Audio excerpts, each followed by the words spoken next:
Welcome everybody to another episode of Meet the Expert. Today in the Indianapolis UserCon, I have Donny Lang. Donny, welcome to the show. Welcome to vBrownBag. I really love doing these interviews. And one of the things that I love about them is when I really don't know that person very well. Like I know you from the vCommunity. I met you over a year ago in the Wisconsin VMUG. But we haven't really talked much since except for Twitter. So today we're really going to get to know you. First of all, go ahead and introduce yourself, your name, your digital properties, and what you do. Sure. So I'm Donny Lang. I am a senior systems administrator at a global contract manufacturer in Neenah, Wisconsin called Plexus Corporation. I'm also a relatively new Wisconsin VMUG leader. I'm on Twitter at DonnyLang1, and I blog at langhq.com. Very cool. Very cool.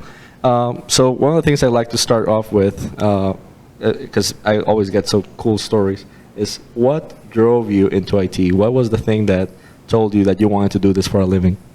I think as far back as I can remember, I've always been kind of a tinkerer. From the first time I got my grandma's hand-me-down like 286 computer, it must have been in the early 90s sometime. Grandma had a computer? Yeah, my grandma was always like more technologically advanced than my parents were for whatever reason. Like to this day, they still don't have the internet. So we always got like her hand-me-downs. And when we got the first one, it was running like DOS something or other. And I just broke it in spectacular ways. And I've just been kind of tinkering ever since. Okay, so tell me that you found out, very much like myself, that my parents bought a computer and I read all the DOS manual. And I was very happy with just learning how to create files and things. So that drove you into computers. Could you tell me how you got started in IT? Sure. Yeah, so I started by going to technical college at Northeast Wisconsin Technical College in like 2009. 2010, I got an internship at a local MSP in Green Bay. And it was pretty small. I was probably the 7th employee there when I got hired. And it was very unstructured. And I kind of got the keys to the kingdom to do a little bit of everything. Probably my first week. I was like deleting contacts out of an Exchange server, and a little bit of everything. So it'd be like 1 minute it'd be, fixing someone's Outlook, and the next minute it would be troubleshooting an Exchange server or helping someone, get rid of their physical servers and move to, a virtualized infrastructure. Was the phrase trial by fire used then? Absolutely, and it very much was. So you mentioned that in that same job was when you met VMware. Could you tell me what you thought when you started virtualizing things? It blew my mind, to be honest. Like it probably was 2012 before I really started getting into it, and yeah, I mean it was just the amazing simplicity of going from an architecture where you had a physical server where each server had its own role, its own job, to be able to take using VMware and virtualize all of those things into a pair of or more machines running a hypervisor, and then taking all of those roles and consolidating them down and being able to run all of that in a highly available way. It's just crazy. Okay, and can you tell me do you remember what version it was? This would have been like right when ESX4 came out, I think. Yeah, we supported quite a few, like 4 and then like ESXi 4.1. So you got right in the good part when vMotion was coming along, right, and everything. Very cool. All right, so you were working for this small company you mentioned with the 7th employee. Did the company grow, or did you have to go somewhere else? How did your career progress from there? Yeah, the company grew to, I don't know, probably 20 employees or so, and that led to the creation of a professional services team that handled, not like, they were a little far removed from the day-to-day, and were more on the like project planning, project implementation. But I really kind of wanted to work on a more enterprise scale, so I started looking for other opportunities and eventually moved to a medium-sized, probably 750 employees, telecommunications company, and got a little more chance to actually work with some enterprise technology. What did they hire us as? Like what? I'm trying to figure out your career decisions, right? So you said I want to deal with more enterprise technology. Here's an ISP, you said? Yep, yeah, one arm of the company was an ISP. And what were you hired as? My title at that time was infrastructure engineer. Mm-hmm. And so I moved from the MSP, where my title was senior systems engineer, to infrastructure engineer, and started covering a lot more enterprise infrastructure. So at the time I had never really, I had done small 2-4 host deployments with average amount of storage for those deployments would be like 10 terabytes probably, to, supporting a little bit everything, 30 ESXi hosts, multiple vCenters, NetApp storage, Citrix NetScalers, Juniper networking, much of which I had never touched at the time. So I had no idea what they saw in me, but they say he survived trial by fire once. Right. Let's try it again. I like to tinker, and I just learned as I went. So you mentioned NetApp, and I know you're a big NetApp fan. Could you tell us about your relationship with NetApp? Because I know, I think you're part of their evangelist program, Beyond Tap. So could you tell us more about that and how you got into it? Yeah, for sure. Yeah, I mean, ever since I started working with NetApp, I really enjoy that the way they handle.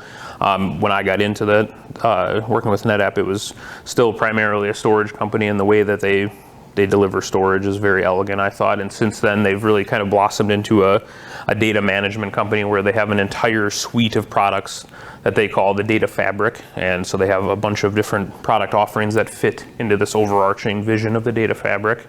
And during working with them and going out to NetApp Insight, which is their yearly conference out in Las Vegas, I got introduced some to the influence marketing people, and got invited to join NetApp United, which is one of their global advocacy programs.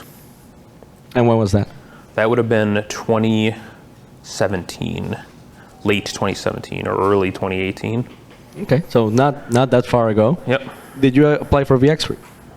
Yep, I did. So that would have been probably a month after we first met in 2017, actually, when it opened. So basically, but around the same time you got into NetApp, you also got into vExpert. Yep. So you've been getting more and more involved with the community, with the IT communities. What do you think so far? What would you say? Why would you say you didn't get involved before, and what have you learned since?